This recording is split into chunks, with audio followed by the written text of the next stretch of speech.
Hey, what's up, lightboltjoe here. Today we are going to discuss the 2011 DreamWorks animated short Bob's Big Break. So this is, what was this? 2011. The Monsters vs. Aliens film came out in 2009.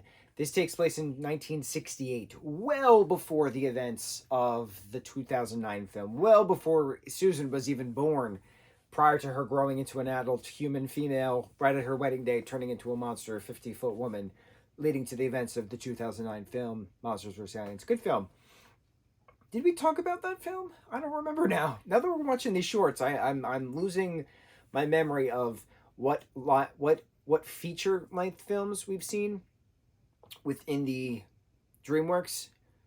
Like Megamind we didn't see, but we saw the Megamind Button of Doom, and now Monsters vs. Aliens. I feel like we watched that.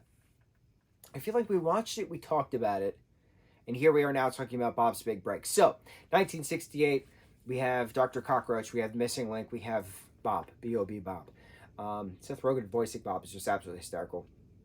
So, Dr. Cockroach and Missing Link are like force feeding Bob like this stuff to like make him explode, to like break a hole into the wall of the underground bunker that they're in, because they're, government property, experiments, whatever. So they're convincing Bob that he's eating his birthday cake and that it's his birthday. It's not actually his birthday, but they're convincing him it's his birthday.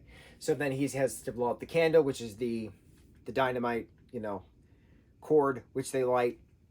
And then the chemical that Bob ingests turns out to give him some psionic powers where he can read minds once he touches somebody. And it's funny because it wasn't supposed to do that. So he's reading Link's mind, he's reading Cockroach's mind, and then they're like, oh, well, get your General Mulder down here and read his mind and learn the escape plan. So they convince Bob that his presence from this way, read General Mulder's mind. He says, oh, there's a jet on the roof, fully gassed up, ready to go.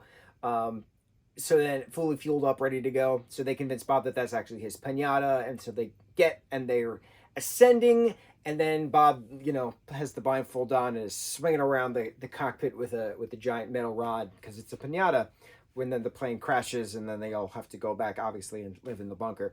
It's just very entertaining, especially with that dodgeball scene where they're just taking pieces off of Bob's telekinetic aspect.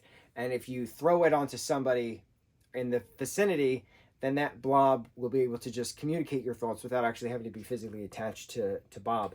So to have that play around and to have the general jumping through the different, Bob dodgeball things, it was really well done. It was primarily just in the bunker. It was cute. It was very entertaining. It was fast. It was action-packed. So much happened within this bunker within 13 minutes of film. So it's really cool watching these short films because it's not so much like an episode of a TV series. It's just a short film. It's just another blip. That's a good word for it. Another blip into the franchise that we've already seen, that we've already loved, that we already talked about. Aside from the fact that I haven't seen some things, so we are going to revisit some things later on moving forward, probably in 24. So, yeah, Bob's Big Break. Happy birthday to Bob. Seth Rogen's laugh within this blue jelly monster, it's hysterical. Right? The Seth Rogen laugh, it's wonderful. Happy birthday, Bob. On to the next review. Mahalo.